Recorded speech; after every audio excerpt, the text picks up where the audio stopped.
Hi! Hello! Welcome back to my channel అండి. అందరూ ఎలా ఉన్నారు? బాగున్నారా? ఇక ఈరోజు టాపిక్ వచ్చేసి ఈ నెల మా ఇంటి బడ్జెట్ ప్లాన్ అనేది నేను ఎలా చేసుకున్నాను అనేది ఈ వీడియోలో షేర్ చేస్తానండి. మాకొచ్చే శాలరీ వచ్చేసి 50,000 అండి. దీంట్లో నేను బడ్జెట్ ప్లాన్ ఎలా చేస్తాను అనేది ఫుల్‌గా డీటెయిల్‌గా ఎక్స్‌ప్లెయిన్ అయితే చేస్తాను. ఇంకా మా హస్బెండ్ నాకు ఎంత ఇస్తాడో దాంట్లోంచి నేను ఎలా సేవ్ చేస్తాను అనేది కూడా లాస్ట్ టైం ఒకసారి వీడియో అయితే షేర్ చేశానండి. దాంట్లో చూడండి, మీకు ఈజీగా అర్థమవుతుంది. ఇలా ప్రతి నెల బడ్జెట్ వేసుకోవడం వల్ల మనకు ఎక్కడ ఎంత ఖర్చు పెడుతున్నామో, మన వేస్ట్ ఖర్చులు ఏమవుతున్నాయి అనేది ఒక ఐడియా వస్తుంది. దాని ద్వారా మన సేవింగ్స్ అనేది ఎక్కువగా ఉంటున్నాయండి. ఇక వీడియోలోకి వెళ్ళిపోదాం. ముందుగా మీరు ఫస్ట్ టైం నా ఛానల్ చూస్తున్నారు కదా, కంపల్సరీ మీరు సబ్స్క్రైబ్ అయితే చేసుకొని మీరు నచ్చితే ఒక లైక్ అయితే ఇవ్వండి. ఇక వీడియోలోకి అయితే వెళ్ళిపోదాము. ఇక మాకొచ్చేసి 50,000 శాలరీ అని చెప్తున్నాను కదా. ఇక దీంట్లో రెంట్‌కి వచ్చేసి 30,000 అండి. ఇప్పుడున్న పరిస్థితుల్లో అయితే రెంట్ అయితే చాలా తక్కువలో అయితే దొరకట్లేదు. డబుల్ బెడ్‌రూమ్ కాబట్టి ఇంకా ఇది తక్కువ. 15,000, 20,000 కూడా ఉంటున్నాయి. ఏరియాని బట్టి మారుతుందిలెండి రేటు. ఇక మేమైతే 13,000 అయితే తీసుకున్నాము. ఇంకా తక్కువలో చూసాం కానీ ఇక దొరకలేదండి. ఇక నెక్స్ట్ వచ్చేసి మిల్క్‌కు 1,500 రూపీస్ ఉంటుంది. ఇంకా కొంచెం తగ్గుతుంది కానీ ఎక్కనైతే ఎక్కదండి. ఇక నెక్స్ట్ వచ్చేసి గ్యాస్ వచ్చేసి 1,000 రూపీస్. ఇది 2 మంత్స్‌కి ఒకసారి అయితే మేము తీసుకుంటామండి. ఇక టీవీ రీఛార్జ్ వచ్చేసి 300 రూపీసు. మేము మామూలుగా డిస్కనెక్షన్ లాగానే పెట్టేసుకుంటాము. అది 300 రూపీసు. ఇక రీఛార్జ్ అండి, ఫోన్ రీఛార్జ్ అంటే ఈ మంత్ ఫోన్ రీఛార్జ్ అయితే చేపించుకున్నాము. ఇక 55 డేస్‌కి ఒకసారి అయితే రీఛార్జ్ అయితే చేపించుకుంటాం కాబట్టి, అంటే 2 మంత్స్ పైగా. ఇదొచ్చేసి 600 రీఛార్జ్ అండి. అలాగే పిల్లలకైతే కరాటే నేర్పిస్తాము. అందుకోసం కాబట్టి 3,000 అండి ఇద్దరు పిల్లలకు. ఇక నెక్స్ట్ వచ్చి పిల్లల స్కూల్ వ్యాన్‌కి కూడా ఇక 3,000 వచ్చేసి. కరెంట్ బిల్ వచ్చేసి 600. నేను ఇక్కడనే చాలా మనీ అనేది సేవ్ చేస్తూ ఉంటానండి. ఇక నెక్స్ట్ వచ్చేసి బైకుకు పెట్రోల్ ఉంటుంది కదా. ఇక 1 మంత్‌కు కంపల్సరీ 2,000 అవుతుంది. ఇక నెక్స్ట్ సరుకులకు వచ్చేసి 5,000 రూపీస్ అనేది. దీంట్లో నేను మిగిలిస్తే ఒక రూ. 1,000, 500 కంటే ఎక్కువగా అయితే మిగిలియను. ఇంకా అంతకంటే తక్కువగా అయితే రాదండి. ఇక మార్కెట్‌కి వచ్చి 2,000. ఇక నాకు మా హస్బెండ్ ఇచ్చేది ఏంటి అంటే సరుకులకు, అలాగే మార్కెట్‌కు పాల బిల్ అండి. ఈ 3 నేను ఫోన్‌పే ద్వారా చేస్తాను. అంటే మార్కెట్‌కి అయితే నేను క్యాషే యూజ్ చేస్తాను కానీ, ఇక సరుకులకు, మిల్క్‌కు నేను ఫోన్‌పే చేస్తాను. ఈ మూడిట్లోంచి నేను నెలకు 1,500, 2,000 వరకు సేవింగ్ అయితే చేస్తానండి. ఆ వీడియో లింక్ అయితే నేను కింద ఇస్తాను. మీరు ఒకసారి చూడండి. మనకి ఇంట్లోకి ఎంత ఇస్తారో దాన్ని బట్టి మనమైతే సేవింగ్ చేసుకోవచ్చు. ఇదంతా నేను జస్ట్ ఒక ఐడియా, అంటే మేము ఎట్లా ఖర్చు పెడతామని మేము ఆల్రెడీ ఒక బుక్ అయితే మెయింటైన్ చేస్తామండి. దాంట్లో నుంచి దీంట్లో రాసి మీకు చూపిస్తున్నాను అంతే. ఇదంతా బడ్జెట్ అంతా మా హస్బెండ్ చూసుకుంటూ ఉంటాడు. కానీ నేను కూడా మేము నెల చివరికి వచ్చినాక మొత్తం చూసుకుంటాము. ఎక్కడ వేస్ట్ ఖర్చు పెట్టాము, ఎక్కడ మనకు సేవింగ్స్ అయ్యే విధంగా ఉన్నాయి, ఎక్కడ మనం సేవ్ చేసుకోవాలని ఒక ఐడియా కోసం ఇద్దరం చూసుకుంటూ ఉంటామండి. కానీ రాసేది మాత్రం ప్రతి రూపాయి ఖర్చు పెట్టేది మొత్తం మా హస్బెండ్ రాస్తూ ఉంటాడు. నాకు ఇచ్చిన దాంట్లో మాత్రం నేను ఒక బుక్ మెయింటైన్ చేసి ఇలా రాసుకుంటూ ఉంటాను. ఇక మార్కెట్‌కి 2,000, అలాగే ఫ్రూట్స్‌కు రూ. 1,000, చికెన్‌కి 1,500. ఇక మేము బట్టలకు వాటికైతే ఎక్కువగా అయితే అమౌంట్ పెట్టము. ఎందుకంటే పిల్లలకు బట్టలైతే నేను కుట్టేసుకుంటాను. అలాగే శారీస్ ద్వారా.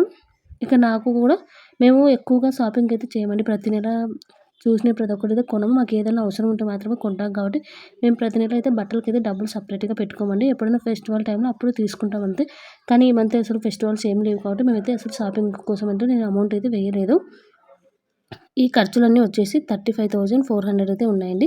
ఇక ఎమర్జెన్సీ ఫండ్ అండి. కంపల్సరీ మీకు ఎంత జీతం వచ్చినా కూడా, అంటే మీరు ఎంత సంపాదిస్తున్నా కూడా ఎమర్జెన్సీ ఫండ్ కింద మీరు కొంచెం అమౌంట్ అయితే పెట్టుకోవాలండి. ఎందుకు అంటే ఇప్పుడు ఎమర్జెన్సీగా వచ్చేది ఏంటంటే ఇప్పుడు హాస్పిటల్స్, ఇప్పుడు మనము సడన్‌గా ఎప్పుడు ఎవరికి ఏమవుతుందో తెలీదు. కాబట్టి ఎమర్జెన్సీగా కొద్దిగా అమౌంట్ అయితే పెట్టుకోవాలి. ఇప్పుడున్న పరిస్థితుల్లో అయితే నేనైతే 3,000 పెట్టాను.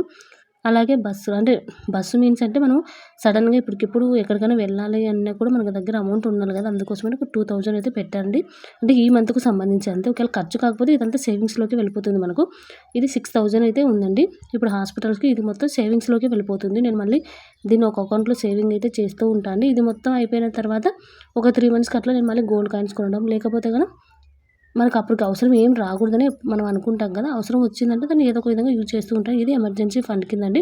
కంపల్సరీ ఒక అకౌంట్‌లో నేను ఎమర్జెన్సీ ఫండ్ కింద కంపల్సరీ ఒక 5,000 వరకు ఎప్పటికీ ఉండిస్తాను. ఇప్పుడు 6,000 అయింది. ఇది 3 మంత్స్ వరకు అనుకోండి. 2 మంత్స్ అయినా కూడా 12,000 వస్తుంది. 12,000లో 5,000 అకౌంట్‌లో ఉండించి మిగతా అమౌంట్ తీసి నేను యూజ్ చేస్తాను. అంటే గోల్డ్‌కో, సిల్వర్‌కో ఏదో ఒక దానికి యూజ్ చేస్తూ ఉంటానండి. ఇక నెక్స్ట్ వచ్చేసి సేవింగ్స్ అండి. పిల్లలకు నేను సుకన్యకు 2000 కడుతున్నాను. అలాగే ఇది ఈ పిల్లలకు కూడా ఇది సెపరేట్ అకౌంట్స్ మెయింటైన్ చేసి వాళ్ళకి 2000 మళ్ళీ సెపరేట్‌గా 2000 అనేది కడుతున్నామండి. ఇది వచ్చేసి మా సేవింగ్స్ ఉన్నాయి. ఇంకా ఉన్నాయి. హెల్త్ ఇన్సూరెన్స్‌లు అట్లాంటివి అవన్నీ ఇక నేను ఇక్కడ పబ్లిక్‌గా చెప్పాలనుకోవట్లేదండి.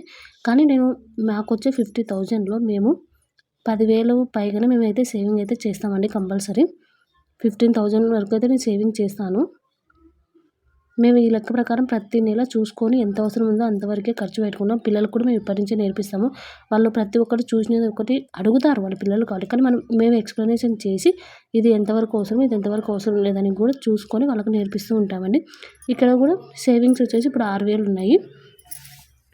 ఇక మొత్తం కలిపితే అంటే సేవింగ్స్ అలాగే ఖర్చులు మొత్తం కలిపితే 47,400 మొత్తం అయిన అమౌంట్ అండి.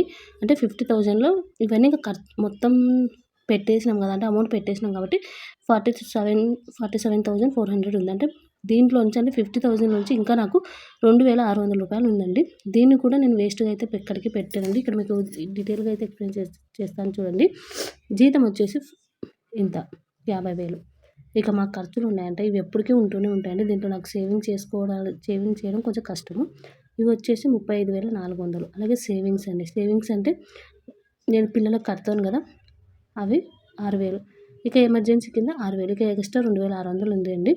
దీనికి కూడా నేను కుదిరితే గోల్డ్ కాయిన్ మీద పెట్టేసుకుంటాను. లేకపోతే గన మధ్యన మనకు అనుకోని ఖర్చులు ఇప్పుడు ఎమర్జెన్సీ ఫండ్ కింద పెట్టినా కూడా ఇంకా ఎక్కువగా ఖర్చులు అవి వస్తుంటాయి కదా! వాటికి కూడా యూజ్ చేస్తూ ఉంటామని.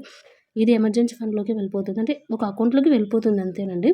ఇలా నేను ప్రతి నెల మా బడ్జెట్ అయితే ఇలాగే ఉంటుంది. కొంచెం అటు ఇటు ఒక బర్త్‌డేస్ వచ్చినప్పుడు అలాగే ఏదైనా ఫెస్టివల్స్ టైంలో కొంచెం ఒక 500, 1000 డిఫరెంట్ ఉంటుందండి. అంతే ఇక మిగతాదంతా సేమ్ డిట్టో ఇదే విధంగా ఉంటుందండి. ప్రతి నెల ఇదే మాకు ఉంటుంది. ఎక్కడా కూడా డిఫరెన్స్ అనేది ఉండదండి. ఇక మేమైతే ఇలా ప్లాన్ చేసుకొని ప్రతి నెల ఖర్చు అయితే పెట్టుకుంటాము. మాకు వచ్చిన జీతంలో నుంచి మేము సేవింగ్స్ అనేది ఎప్పుడైనా కానీ మేము సేవింగ్స్ ఎక్కువగా ఇంపార్టెంట్ ఇస్తామండి. సేవింగ్స్ అంటే నాకు 5వ తారీఖు లోపల ఇవన్నీ అయిపోతాయండి. ఇదంతా అయిపోయిన తర్వాతనే మేము ఉన్నదాంతో యూజ్ చేసుకుంటూ ఉంటాము. ఇదండి ఈ నెల మా ఇంటి బడ్జెట్ ప్లానింగ్ అనేది. ఇక మీకు ఈ వీడియో నచ్చితే గనక ప్లీజ్ సబ్స్క్రైబ్ చేసుకోండి. అలాగే లైక్ చేసి షేర్ చేయండి. మీ ఫ్రెండ్స్ అండ్ ఫ్యామిలీకి తప్పకుండా షేర్ చేసుకోండి. మీకు ఏమైనా డౌట్స్ ఉంటే కామెంట్‌లో కామెంట్ చేయండి. నేను నెక్స్ట్ వీడియో చేయడానికి అయితే ట్రై చేస్తాను. ఇక నెక్స్ట్ వీడియోస్ కూడా ఎమర్జెన్సీ ఫండ్ గురించి ఫుల్ డీటెయిల్‌గా మీకు శాలరీ ఎంతొస్తే ఎంత ఎమర్జెన్సీ ఫండ్ కింద మీరు పెట్టుకోవాలి అనేది కూడా నేను నెక్స్ట్ వీడియోలో చేయడానికి ట్రై చేస్తాను అండి. ఇక వీడియో అయితే ఇంతటితో ఎండ్ చేసేస్తున్నాను. వీడియో నచ్చితే ఒక చిన్న లైక్ ఇవ్వడం మాత్రం మర్చిపోవద్దు.